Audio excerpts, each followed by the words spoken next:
Welcome to Reclaim Treasures. This is Connie with another couple projects today. Project number one, I cut these 4x4s. I had them laying around in a 7.5, 8.5, and 10.5 inches tall, and I had my husband cut a 45 on top to make it look like a little house. I spray all of them with 2 coats of shellac and 1 coat of a light brown spray paint I had in stock. Then I used Sweet Pickings flour sack to give it a couple coats. I bought recently 3 colors of that old-fashioned paint, the mulberry, bayberry, and soldier blue milk paint from my friend Heather. If you're local in Anderson, South Carolina, or near that area. I'm going to put her information on the description below. And I'm going to use those for the roof. I used 1:1 ratio. And since milk paint needs to stay mixed for about 10 to 15 minutes, I pre-mixed all that and let them sit. Here is the flour sack. I had to mix a little bit later, a little bit more, because I didn't have enough. And I mixed the rest of the colors as well. Same ratio, 1:1. And let them sit for about 15 minutes. In the meantime, I had sprayed these blocks with shellac and that spray paint, the light brown spray paint. I don't remember the name, it was just a little bit that I had left. I wanted it to show brown instead of the 2x4 natural color, or 4x4, sorry, natural color, right underneath it. Now, if the wood was driftwood, I would have never painted. I would like it to show. I'm going to use 1 brush for each color, so you're going to need 4. And I'm going to start with a white color. Just stir it so if there is any lumps, can be softened up, diluted. And I will paint the whole thing with that. And dry it with my hair dryer. I did 2 coats. And I needed a little bit more, so I mixed a little bit more for touch-ups in spots where it was still thin. I wanted to look more paint that is chipping off. I was hoping for a few chips. That's why I put the shellac and the other paint underneath it. Here is putting the second coat. And as always, drying with my hair dryer.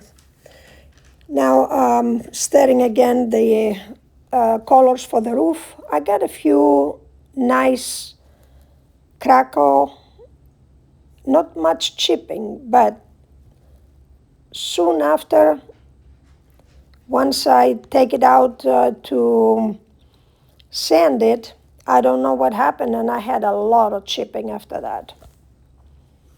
So I don't know what went wrong. I never had that much chipping, but it turned out to be best for my project. That's a beautiful green color. Actually, all the colors of the old-fashioned milk paint that I purchased from Heather, from Spindle Mountain Mercantile. They were all beautiful, and that was the first time I used the old-fashioned paint. I loved all 3 colors. So I'm going to do 1 house with the green roof, 1 house with the red, or kind of pink or mauve or whatever you call it, mulberry, and 1 house with the blue. They didn't chip as much as flour sack did. Actually, they didn't chip at all. So that was a surprise there.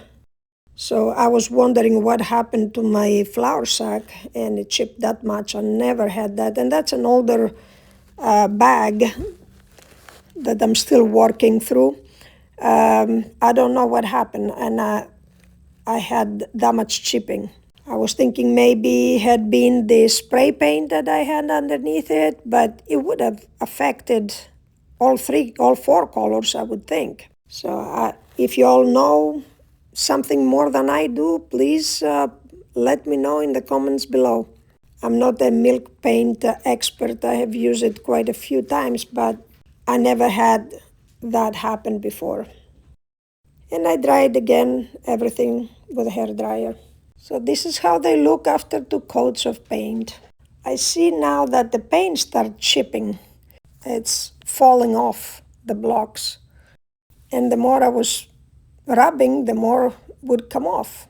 For a moment I thought I had to redo everything. But after I did a couple times, it still looked good. And I thought it would look great for my project. So I took the Iron Orchid Designs Collage de Fleur book. I love these huge flowers, and I have used them many times in the past. And I picked 3 that I thought would look good as an early fall colors. I will post my friend Heather's information down below, and I will also post my friend Stephanie's with House of Fritz if you are in the Texas state, sorry. They're both beautiful ladies that will take good care of you. Let them know I send you. I like the yellow roses, and I also wanted to use some of the ivy. Like in an old farmhouse, ivy grows on the walls, so I wanted to kind of give that look. I was trying to decide which size of flower. I went with a smaller red rose. And from the yellow roses, I picked the ones that I liked as well. Since the yellow rose was kind of big and it had the bud, I removed the bud and I added on the top. As you can see, you can remove any parts of the roses or from any transfer, or not just roses. And you can arrange them the way you want. You don't have to use them the way they come. I want to use them as a set of 3. So the only red rose I wanted to use will be the middle one. These flowers are way too big, too much color to use all 3 in red or any peach color. Would be way too strong. Right here I added the part of the leaf that didn't fit on the other one down below to cover a spot there. You can use all these bits and pieces on different parts of your project to fill gaps.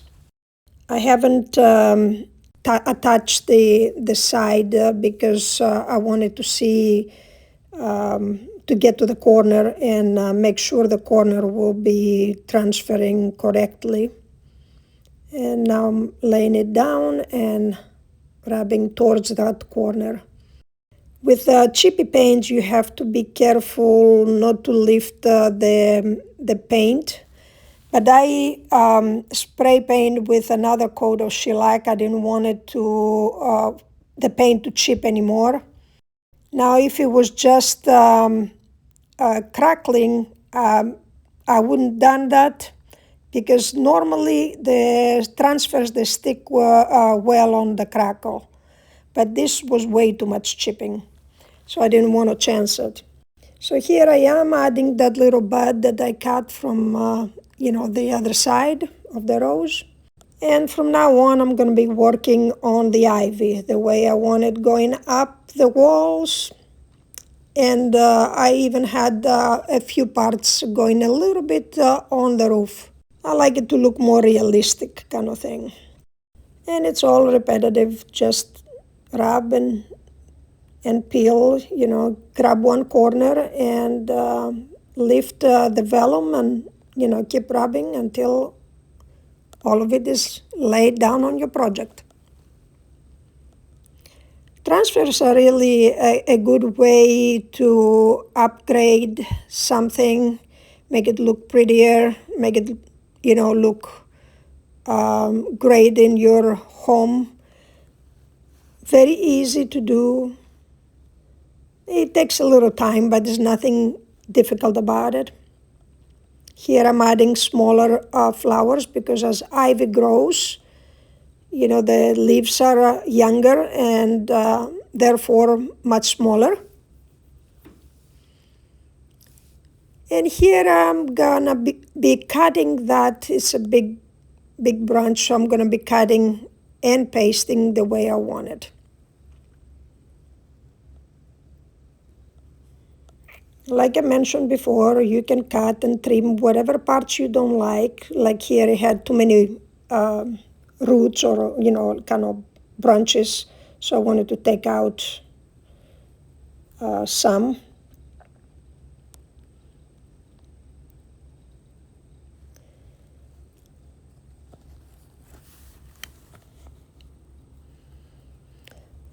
I hope you like this little project. I hope you try it. It's very easy to do and it was so much fun. Would be a great project for spring as well, or summer with summer flowers. And I will repeat the same thing over and over for the other two. On the red rose, I didn't want the whole flower to be on, so I cut part of it because the color is way too much for that little block. And I repeated, laid down, and applied. And I will add it on the back side of it to look like another flower sticking out from that point. And I'm putting also another part of a leaf that I had cut from a previous one. And again, I'm gonna add the ivies, same way, until all of them are done. Let me know, have you been working on anything for fall, Christmas? What's your favorite season to create for? I have been doing a little bit of both. Not as much Christmas, but I think equal. As you can see, I cut another bud out of there. I normally change things around. I don't, usually I cut and, change the patterns. I never leave something the way it comes. And here I'm making some relief cuts so I can go around that roof line. Well, just let me know what is your favorite thing to work on right now? Do you like transfers more? You like molds more? I have been kind of obsessed with molds lately, but I love transfers as well. Do you like this chippy look? Is it for you? I love it. It reminds me of my childhood, my grandparents' home. It brings back a lot of memories. Here I'm doing some relief cuts so I can kind of bend the leaves on the roof. I'm going to put 2 coats of polyacrylic on top of all to protect the transfers, most of all because I have already sealed the paint, but also the paint because I don't trust the way it chipped so much. I wanted to stop it. I don't want any more chipping because now, the transfers are on top, so I don't want to, have to chip and destroy the transfers. When that was dry, I put some clear wax by Verithin because the polyacrylic came out a little bit more shiny than I wanted. I wanted to dull it a little bit down, and I love the look and feel of the clear wax anyways. So as you can see, the right one, the red roof is still with a shiny polyacrylic finish. And of course, wipe off all the excess.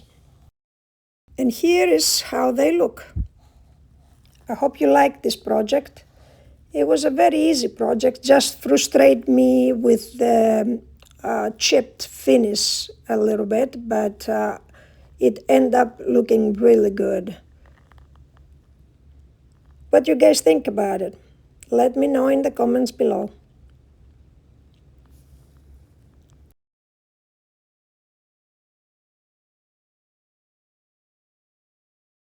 The second project, it's a keepsake box I found at Goodwill for, I think, $5-6. It was kind of scuffed up, and I had some water damage underneath. I sanded that part and I painted black. I took out that chalkboard that had on top. A lot of discoloration. I'm not sure, if the paint came out, because these are not real wood, I would say.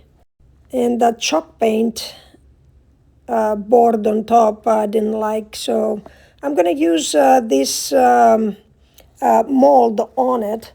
And I want to pick 3 of these little statues. It's called Invitation Only, and it is by IOD. The inside was in good condition. I just pulled all the tabs and I took out the chalkboard. That was pretty unusual because I've never seen chalkboard on both sides on any jewelry or keepsake boxes so far. I took out the chalkboard I had previously sanded, and I'm using Dixie Belle's Caviar. I'm going to put a couple coats on that. One, I'm going to use that straight up, and then I'm going to create texture. In the meantime, I'm using amazing resin in black to cast the images.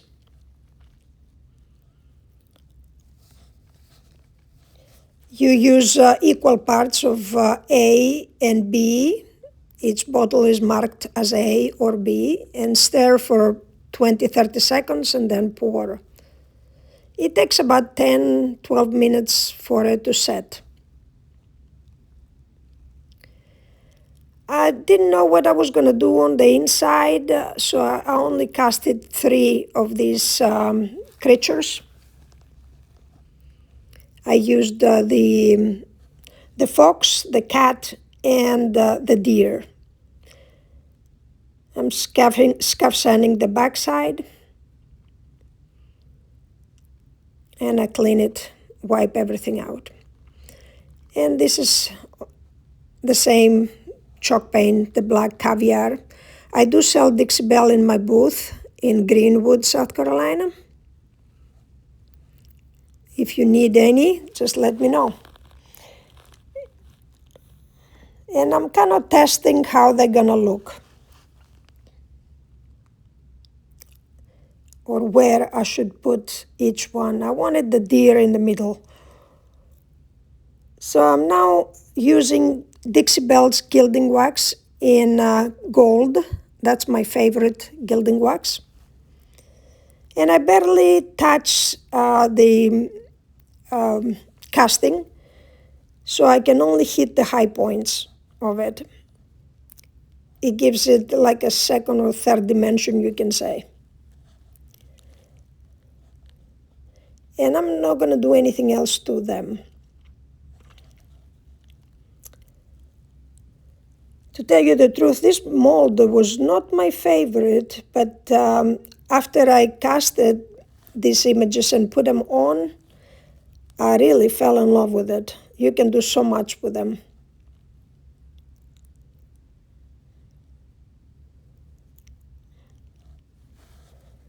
So I love the deer and the fox, I would say, are my favorite.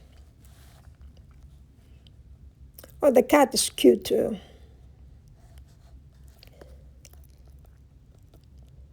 I'm not much of a bulldog fan, so that was my least favorite. That's why I kept it, to put it inside.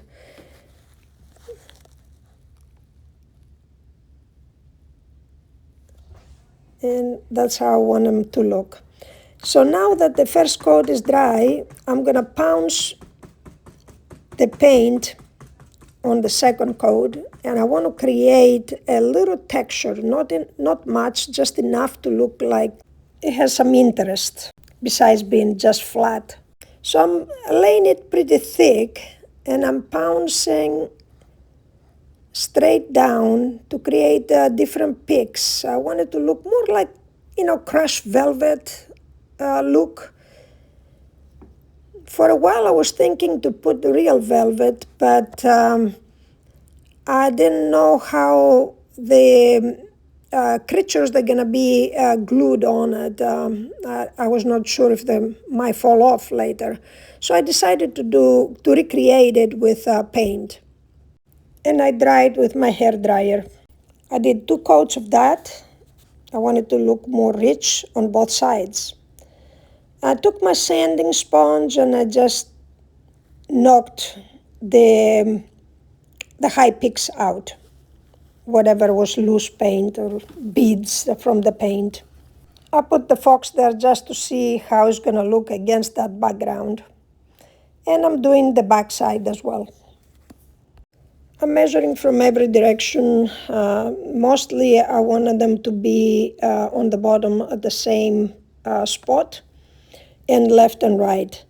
The top I don't care that much because the fox and the deer, they're taller than the cat, so they're going to be at different heights. Measuring again after I start gluing them, and of course I clean any glue that might seep out. I can't remember if I mentioned that I used Quick and Thick to glue them down.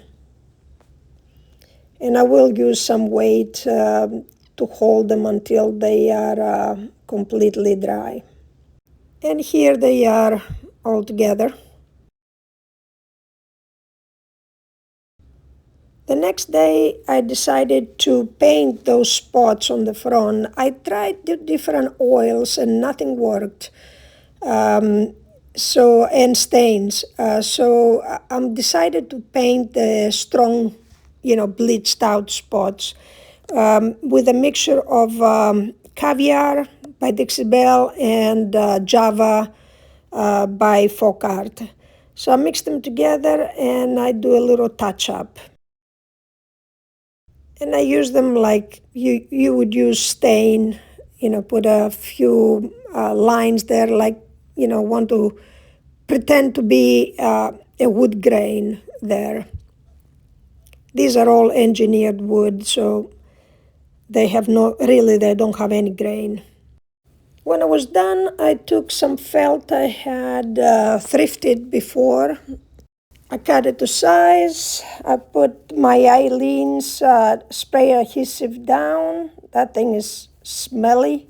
I had all my windows and doors open. And I used my squeegee that I do my decoupage with to press it down. It adhered really, really good. It's a good tool to have. Now I'm taking my picture framing tool, and if you all don't have that, you need to have it if you do pictures. It's a must. And I secure it back. But I didn't like the way these tabs look, so I tried a couple different things. I had a leather string there, but it didn't cover the tabs. They were still showing. I had to go back to Hobby Lobby, but until then, I put clear wax on the background, on the inside as well as the top. I also used Dixie Belle's No Paint Gel Stain in Walnut, and that covered the rest of the scratches, minor scratches, because it was in good condition. But I wanted to have a little more protection for the paint, and I wanted everything to blend in very well, which it did. It's an amazing product. And I did the rest inside, everywhere there was wood, to give it the same look. I went to Hobby Lobby and they had these little sticks on sale. It was a package of 6, I believe. So I stained them with the same gel stain, and I cut them to size with my scissor tool. I'm not sure what the real name is. I'll try to find it and put it in the description. It's a good tool to have for small projects like that. To glue the sticks on, I used Gorilla gel glue, and I only put glue on top of the metal tabs. I didn't want to put the glue on that board, because if later on somebody wants to change that, I didn't want them to rip that, the board up trying to remove them. So it was secured pretty good, actually. I secured them with some clamps until they dry. I got those little clamps from the Dollar Tree, and they work really well, actually, for the price. I mean, you can't go wrong. I think I need to get a few more. For small projects like that, they're perfect.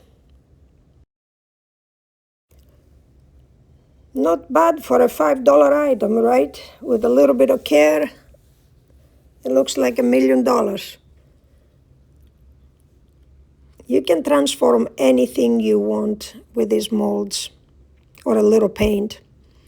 Here it is, all done. Let me know which one was your favorite project today. Thank you for joining me. Thank you for spending time with me.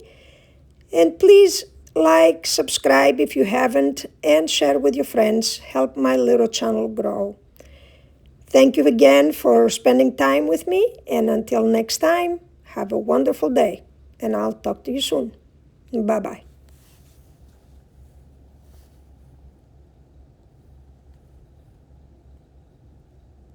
I made a few AI pictures to show how this can be used in a man's boudoir. Hope you like it.